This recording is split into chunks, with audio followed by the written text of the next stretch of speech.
Alright, what is up guys, and today I have a video of the Modern Warfare 3 perk slots, which I'm going to be covering, and hopefully you guys, I'm just putting over some Modern Warfare 2 gameplay, and I did a little bit of a color correction because for some reason it came out kind of grayish.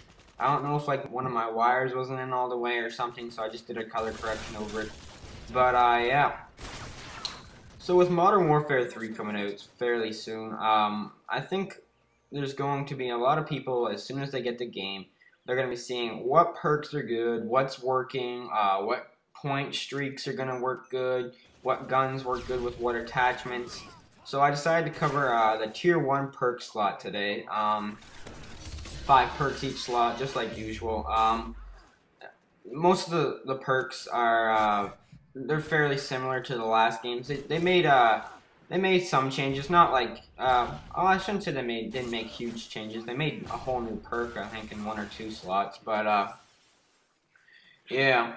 So one thing that I noticed about these perk slots is that they don't really have like the douchebag perks. Like they took out One Man Army, Danger Close, which is always a cool thing.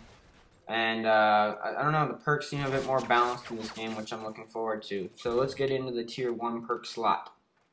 The first one in the Tier 1 perk slot, which is usually the blue perks, is Extreme Condition, also known as Marathon. It is sprint longer distances, and the pro version is climb obstacles faster. I don't know, I could see myself using that sometimes. The next one is Sleight of Hand, which is faster reload, and the pro perk is not faster aim down sights. That is a whole different perk. And there's my phone. And the pro version of this is faster weapon swapping. So if you guys are familiar with Black Ops, Scout Pro is the pro version for Sleight of Hand in this game. I could see myself using that perk a lot. It seems useful, so that might be one of my go-to perks. I'm not sure yet. Scavenger, I think we all know Scavenger is reload ammo from bags, so you can go and find more ammunition in like the little blue colorful bags. And the pro version is the same, is that you start off with more ammo, extra ammo. So it's the same old Scavenger. More likely you'd use that for if you're going for a high kill streak or point streak, or you're trying to stay alive for a large amount of time. But I'm not sure if you can replenish grenade launchers, stun grenades, claymores, equipment. I'm not sure if you can do that. I have no idea, guys. The next perk is Blind Eye, and this one's going to be interesting. It's a mix between Ghost and Cold Blooded from past Call of Duty titles such as Modern Warfare 2 and Call of Duty Black Ops. It is undetectable from the air support, which is kind of like Ghost Pro / Cold Blooded. And it has faster launcher lock-on and extra damage to air support is the pro version of that. I don't think I'm going to be using that perk too much because when you play in a full party such as myself, the enemy team doesn't really get air support very often, and this does not count as UAVs, counter UAVs, and such like that. This is like chopper gunners, you know, like attack helicopters, it's like, you know, AC-130s, stuff like that. And the last perk in this perk slot is Recon, which is explosive damage marks target on the HUD, and the pro version is bullet damage marks target on the HUD. Just kind of like Battlefield, once you shoot the guy, it kind of has like that little info thing where it shows where the guy's kind of going to. Battlefield has it, so I guess they thought it was a good idea, and they bring it in the Modern Warfare 3. So my thoughts on the perk slots for the Tier 1. I don't really see myself, to be honest, using the Recon, which is the explosive and bullet damage on the HUD. I don't think that'd be too useful for me. I guess it depends. I don't know. I don't really see myself using that too much.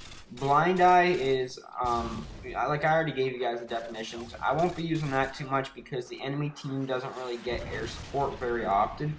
And the faster launcher lock-on, I don't really have a problem with the time it takes to connect to the air support. It's not really that long, so I don't really know why you need faster lock-on to air support. Scavenger. I could see myself using Scavenger, and this is one point I want to make about Scavenger. I believe it is in the second tier slot hardline, is 1 less kill for a kill streak, and the pro version of it is 2 assists count towards 1 kill. So, if you get 2 assists in 1 life, it has to be in 1 life, and it counts as 1 kill. Now, if Scavenger, you can replenish stun grenades, you could just throw them everywhere and be running hardline and getting assists like crazy, right? Just throw them in there and get the assist, and you can getting kills just by throwing stun grenades all day. So, it depends on if Scavenger lets you get stuns in like your equipment and frags and grenades and stuff like that back. I think that's going to be a big part. They haven't really confirmed that if you can or cannot yet, which I think is going to be a big game changer for me. If you can, then I might run Scavenger more often than if you wouldn't be able to replenish those sorts of items. Sleight of Hand, yes, that's pretty much in the tier 1 slot. Sleight of Hand is pretty much my go-to perk, I would say. Faster reload and faster weapon swapping. Over any other perk, from myself personally, I think that right there, Sleight of Hand, is more useful, and it, like, in my personal opinion, it is the perk that's going to be most useful for me. Some people say that Sleight of Hand is just a waste of perk. I don't understand that, because I find the reload faster is very useful, because I like to get up in people's faces. I don't sit back and camp all the time. I like to run around and, you know, get my kill streaks fast and stuff like that. So I think Sleight of Hand is going to be really good, and I think I will also be using Extreme Conditioning, sprint longer distances, and climb obstacles faster, so it's pretty much Marathon. Marathon, I like Marathon. There was a phase where I went through where I always thought, well, you don't really need Marathon because you don't need to be running around everywhere, but the conclusion I've come to for the Modern Warfare 3 perk slots is that Sleight of Hand and Extreme Conditioning will be the perks that you'll see most people use in the first tier. And that's just my opinion as of so far, so leave some feedback, guys. Peace.